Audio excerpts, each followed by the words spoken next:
go through some of the painstaking part, but welcome everyone to the stakeholder meeting regarding rule group number 3. For the record, today is March 2nd, 2022, and the time is 2:03 p.m. My name is Chris Rouse. I'm the director of the Auto Industry Division, and I'm the executive secretary to the Motor Vehicle Dealer Board. This meeting was noticed on our website, and our rulemaking manager, Ms. Spellerberg, sent invitations and relevant documents to everyone on our stakeholder list. This meeting is being recorded, so when you speak, please identify yourself and try and keep side conversations to a minimum because they will be picked up on the recording. I'll skip over the raise your hand feature because we're a small enough group that we don't really need to go through all that. So I'll just go around the virtual room so we can identify ourselves for the recording. Let's start with Miss Arlene. Arlene Tappinen, meeting recorder. And Miss Spellerberg. Beth Spellerberg, Rules Administrator. Mr. Amend. Thank you, Chris. I'm Corey Amen, the Senior Director of the Specialized Business Group for the DOR. Mr. Cardella. David Cardella, CEO of the Colorado Independent Automobile Dealers Association. Mr. Agos. Frank Agos, Auto Industry Division. I'm one of the supervisory investigators. Mr. McKinnon.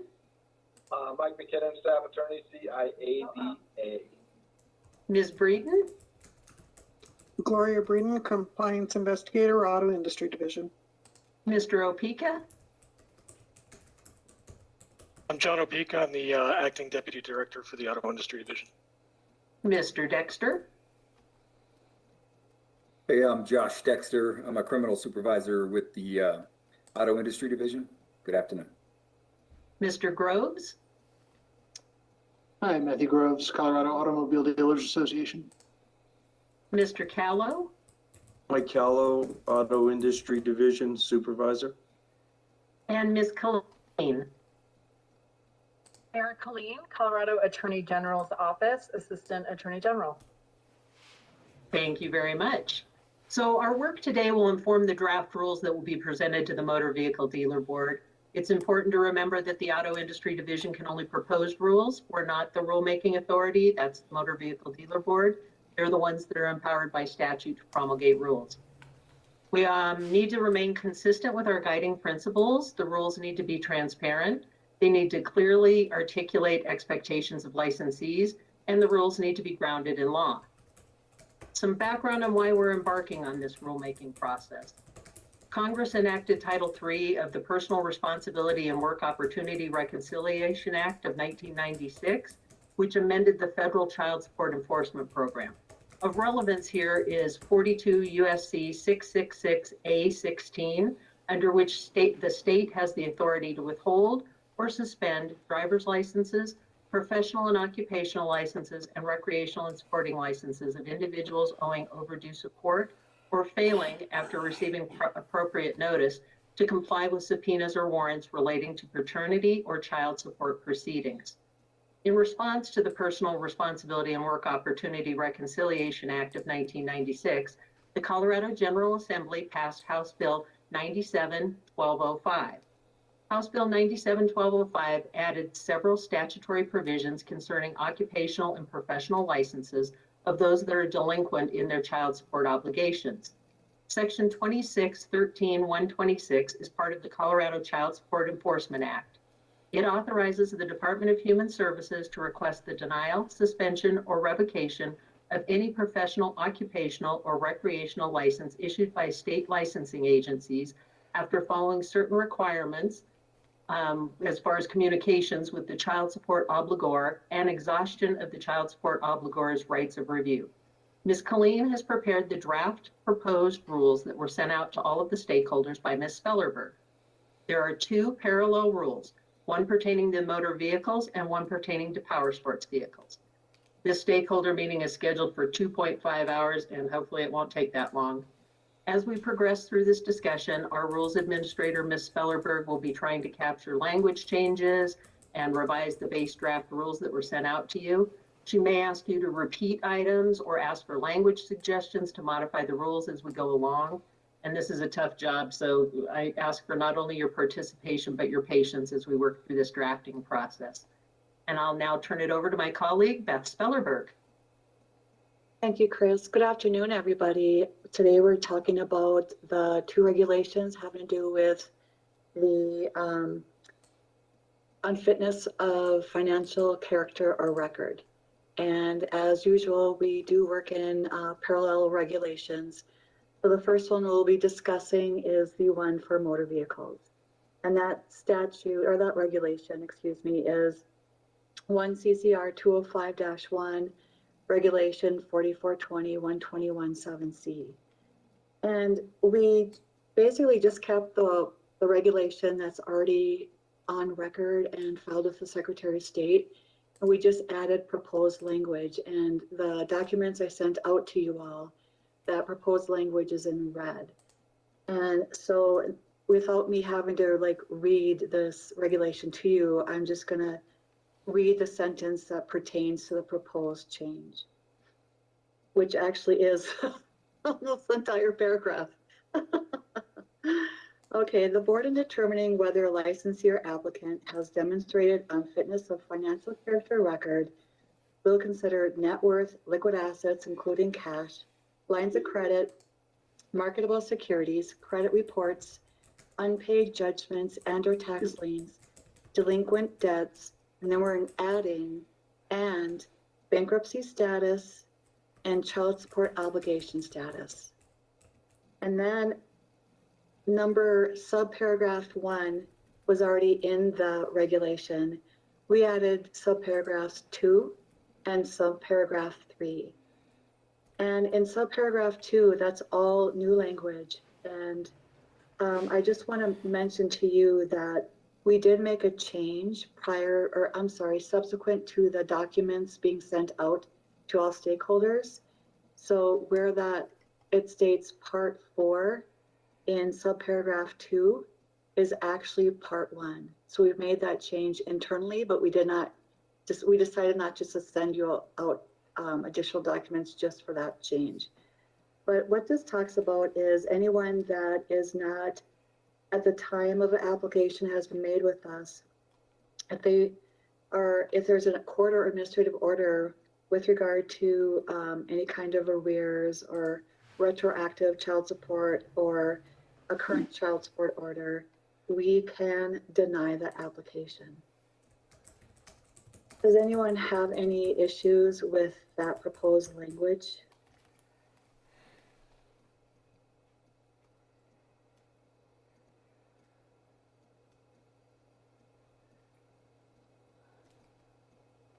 Mr. Cardella? Yeah, you know I'm gonna say something. I just wanna know if there's, so I'm all about if people aren't paying their debt. My concern is, if something is being delayed, and they have a reasonable, if the board's gonna be able to take in a reasonable, excuse on why they are maybe in arrears or why they're getting started. Because obviously if we take away their ability to earn a living, they can't pay the child support. And that I don't think is what anybody wants to do. Because the way I read it is if you're renewing your license and you're in arrears, you can have the license suspended. Is that correct? The renewal, we may grant a conditional license. That's what the current language is in subparagraph 3. Okay. But again, that's just proposed, and it all depends on what the stakeholders want. So with regard to your, if people, I've never had to pay child support, so I really can't speak of this. I was one that received some child support. But if there's like a reason why they aren't current or can't pay on time or whatever, don't they have to go in front of the court and ask for some kind of amended court order? Yeah, I don't know. I don't know, but it would be up to the discretion of the board anyhow, correct? I mean, the board could make that decision whether or not to issue them conditional license or suspend the license or. So what Dave's getting at is it'll say that the board may deny, suspend, as it says already. It's not shall, they don't have to do it. It's may, they consider that just as they consider tax. If you're behind and if you haven't paid your state income tax, those type of things, that they can go ahead and deny it on those grounds, but it's purely discretionary. It's not mandatory, correct? That's Well, correct. just That's for all the a little language. bit of, oh, sorry, Beth. Okay, go ahead, Chris. Just for a little bit of clarity here, the obligor will have the opportunity prior to the Child Support Enforcement Agency notifying us that they're in arrears. They will have due process through that avenue over there. And if they make, payment arrangements or whatever, then that will lift that notification to us that they're in arrears, because then they're complying, they're making a good faith effort and making payments. It's my understanding that that's how it'll work, that notification will come back to us saying that they're good to go if they're on a payment plan, but they will get their due process through the Child Support Enforcement Agency. And I'm probably the most ill prepared for this Zoom call, but is there going to be a change in the application, the renewal that asks a specific question, or just like on when I have to renew my license with the Supreme Court, it asks, are you under any order to pay child support? Is there going to be an amendment to the application and to the renewal process that adds that to ask them, are you under any order to pay child support? Are you current? Anything like that? So that's how you guys figure that out? It's my understanding, and hopefully Mr. Amend will be able to jump in here real quick because he knows better, because he's doing the project for all of the enforcement divisions. So it's my understanding that there will be a interface with CDHS, and that they will come back to us if there's some sort of issue there. So I don't know that we necessarily have to put a question on the application. Good. So it's no different right now than when you ran the background check, whether it be through CBI or whoever. You're going to run that same check through child support services to go ahead and see if that person actually is under an order and if they're delinquent. Correct. And Mr. Amend, correct me if I'm misstating this in any way, shape, or form. Thank you, Chris. Yeah, this is Corey Amend again, and I appreciate your question, sir. I'm sorry I didn't catch your name, but I was just trying to pull up the statute here. I think it is a shall not issue the license. So I don't think there's any leeway there. However, the way Director Rouse explained it is true. The first step and the most important step really does take place through the Child Services Division, and they have their due process there with them. And then if they have any agreements to pay, then that is also with them. And then we are notified of whether they're current or non-current and whether we should issue the license or not. So that's basically our extent of it. Do we add language that speaks to that? That if you are unable to get current with the child support enforcement folks, or somehow, in good standing with them, your license may be denied? Yeah, this Corey again. I would certainly defer to Chris. It's her form and her language ultimately, but I would recommend we say something that is taken right from the statute, quote the statute, and that's what we'll follow. Thank you, Corey.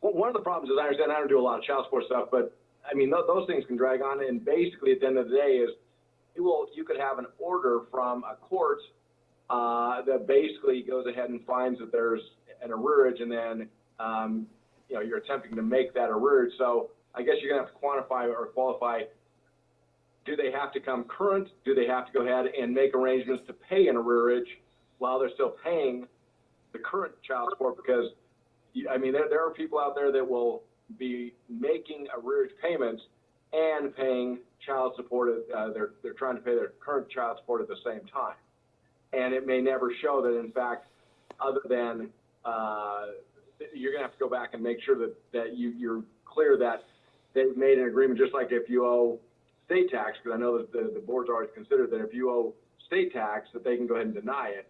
But if you have something showing that you pay the IRS or the Department of Revenue on a payment plan, they'll go ahead and grant the license conditionally. Is that kind of what the thought process is here? You'll ensure that any arrearages are being met, or at least there's a payment plan to make arrearages, because that's only where it's going to come into play.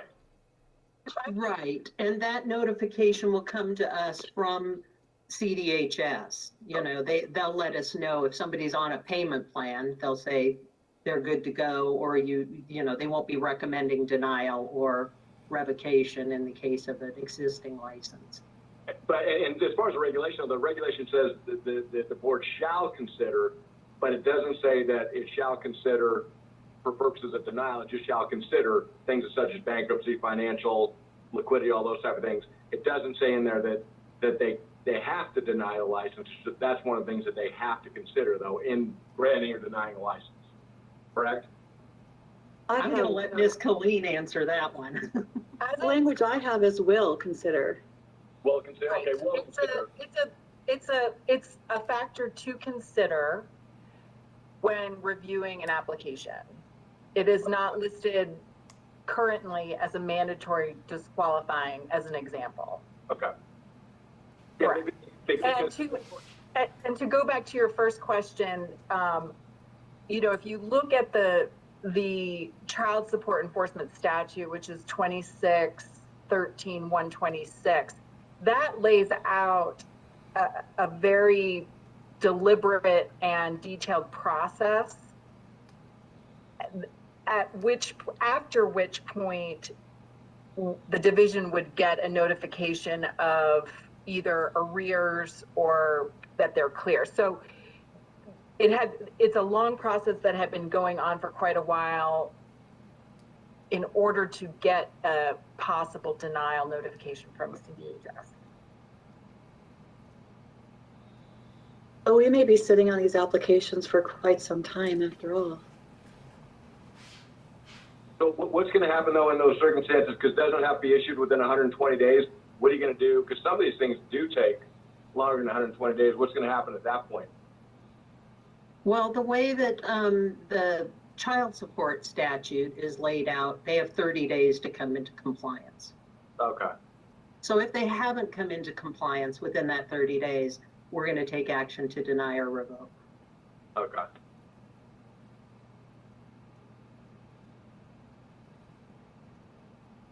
So with regard to subparagraph 2, it sounds like what we want to do is quote the statute with regard to it's referenced in that subparagraph 2, but we might want to add their language explaining with regard to the child support agencies, the statute having to do with this. So then there aren't any questions. And I think we should also put some language about, or should we put some language in there about they have 30 days to come into compliance or their license application will be denied. Do we want to put that? I always have problems when we build into our regulations somebody else's statute, because if it changes, it may not be on our radar. You know what I mean? So okay. I think making reference to 2613-126 might be simpler, cleaner, easier to go forward with from the standpoint of the division, because otherwise, not only do I have to, you know, monitor the things that go through the legislature that could change Title 44 and Title 42, but now I'm gonna have to pay attention to 26 also. That's a good point. And the fact, you know, we'll have the licensing staff be able to explain them while their application may or may not be delayed as a result of their child support obligation. And you don't think we need to add that they need to become into compliance within 30 days of that court order of non-compliance, or that notice of non-compliance? Well, that's part of the child support statute. That right. They have 30 days, then there is there's an appeal process that's all built into 2613-126.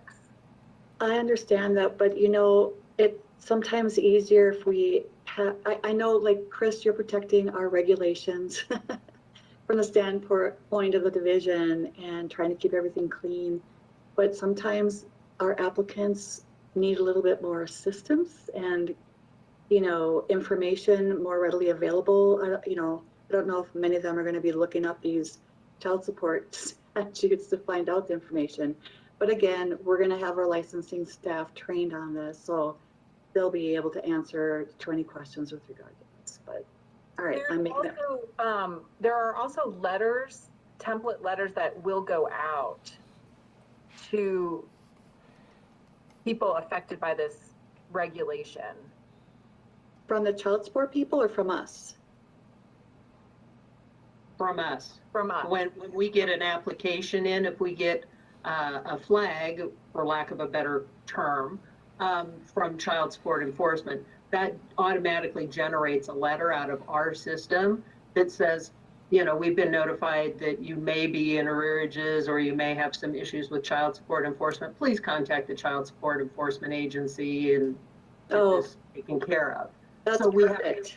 We have 3 different letters proposed, you know, one for dealers, one for salespeople, and one for sole proprietors. Perfect. Thank you.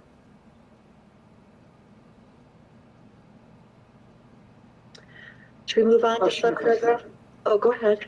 Sorry, Chris, when those letters are finalized, could I ask you for a copy so that we can include it in our compliance guide? I'm sure that can be arranged. Thank you. Shall we move on to subparagraph 3? The difference in this paragraph, as opposed to subparagraph 2, is this speaks to renewal applications. And there's language in here that says it may be denied on a conditional basis. And we haven't really worked out the specifics on what that really means, conditional basis. And maybe we can discuss that here in the stakeholders meeting. But it's basically just the same as subparagraph 2, but this is for renewals, and we have that conditional basis language in there.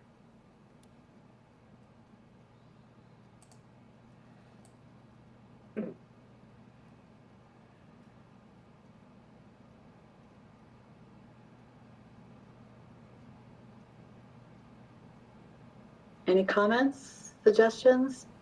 Mr. McKinnon? Unfortunately, Mr. Cardella didn't send me all the relevant information that I needed to look at. So we're talking about, and I didn't.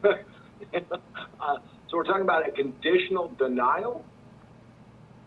No, I think that the thinking, and I don't mean to speak for you, Ms. Clean, but I think it was that it can be denied on a conditional basis, meaning if you get denied, you can reapply once you get into compliance. There's no bar for 3 years, 5 years, 8 years, whatever, you know, however many years. I think that was the thinking, but I could be just speaking on behalf of Ms. Colleen and being totally incorrect.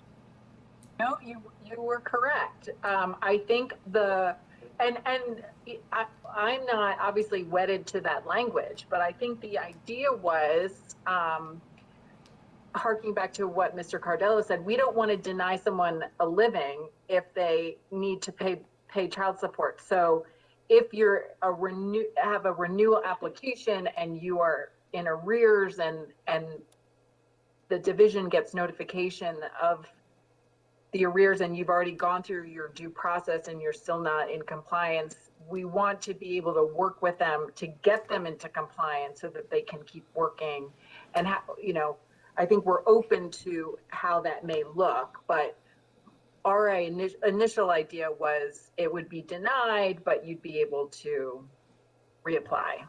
And my question, I guess, too, is number one is, how does that go along with how it's going to be sent out? So the appeal, because you'd have the right to appeal, and that appeal time period, so do they run correspondingly? Is it something that basically tells them, hey, guess what, you can either go ahead and reapply, or you can go ahead and appeal at the same time? And what's kind of going to happen there?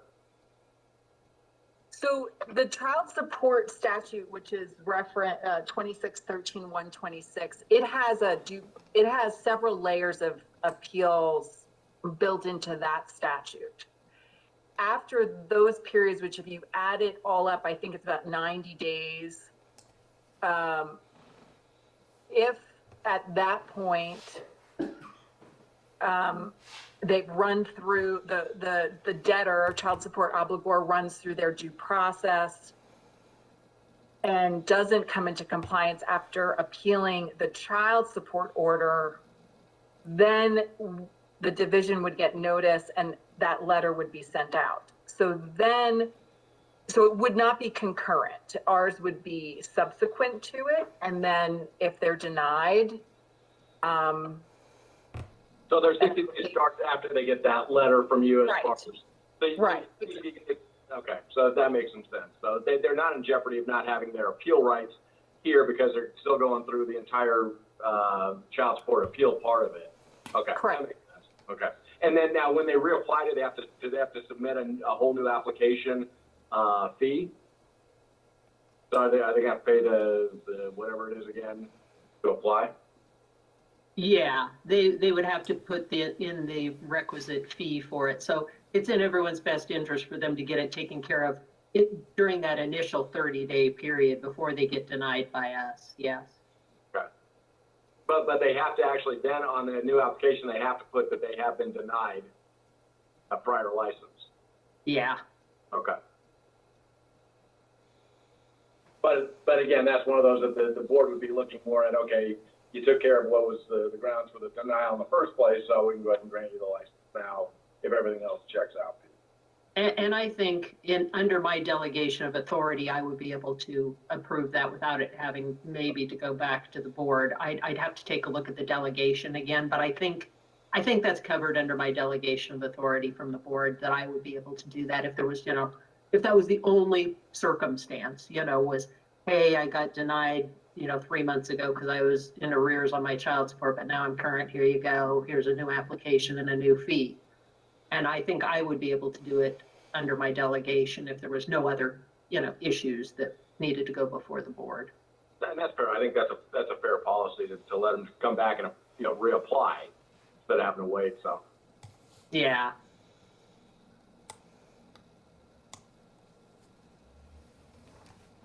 Corey, can I make a comment? Absolutely. Thank you, Beth. Again, this is Corey Amen. I just wanted to say I'm certainly not going to contradict what Ms. Colleen or Chris or anyone has said on the line. I just want to add a little more clarification. So we are right now working on the API that's going to talk between the child services system and our system, and that quite honestly is where the breakdown is because the two systems are not being friendly towards one another, as you can probably imagine. But I really fought for, and I think what we're going to see is that we wanted to ping their system daily so that we didn't have to wait a prescribed amount of time to keep someone out.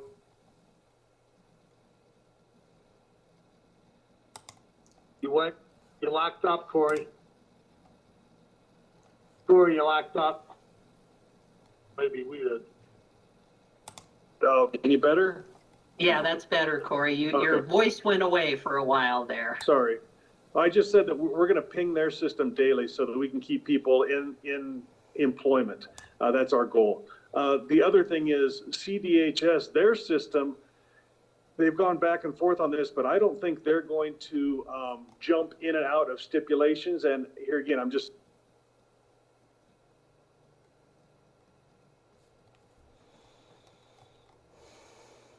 Corey, working from home. Yeah, you're gone. Audio difficulties, Corey. All right. Sorry.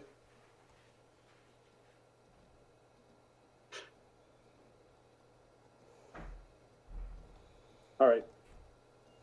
I'm done, Beth. Thanks.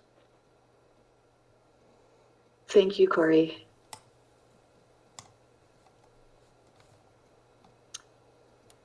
Should we move on to the parallel regulation for power sport vehicles?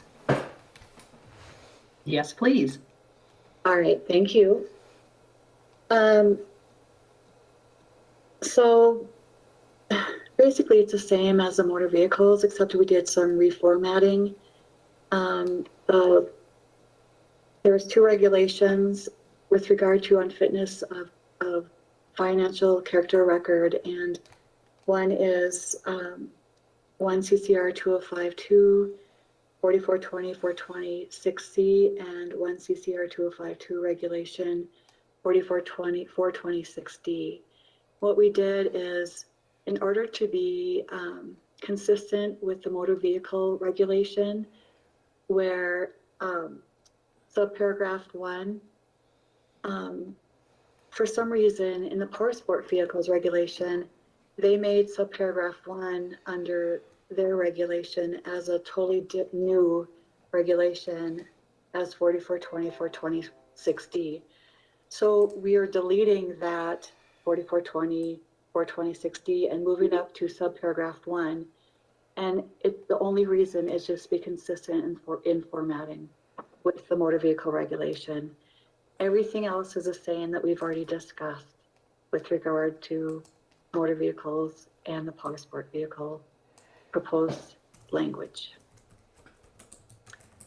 And so what I'm actually hearing from all of you is that we don't need to make any changes to the proposed language that Ms. Colleen provided us. Is that correct?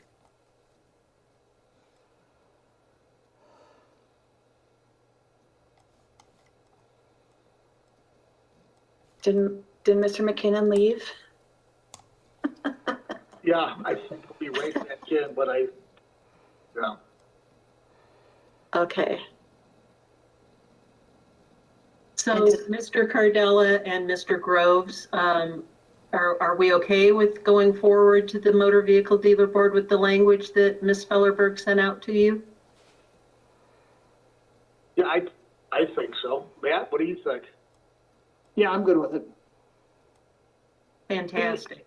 We do have a rulemaking hearing date. Guys, have your calendars ready? Well, we never miss those dealer board meetings anyhow. Where did I write it? Huh? It's June 21st. We're putting this out till June because our division director and executive secretary is going to be out of the country for a lengthy period of time in May. She's taking. We think she deserves a vacation. Need a chaperone, gifts for everybody upon returning.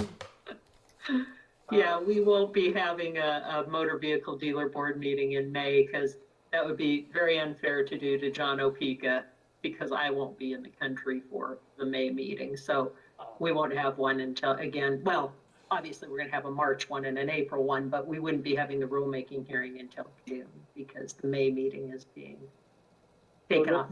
So no pressure on Mr. Opeka? Wow, are you nice? I know. Please tell him how nice I am. June 21st, I spoke too soon. I'll be in Vegas, but that's okay. I'll have my computer. What time is the meeting going to be at? 9 a.m. Okay. And will we still have a dealer board that day too, Chris? Yes, we will. It'll be after the rulemaking hearing because we found it's much easier to put the rulemaking at the beginning rather than guess what time the regular business meeting will end. So we don't have that ugly lapse in between the two of them. So we've been front loading the rulemaking at the beginning of the meeting.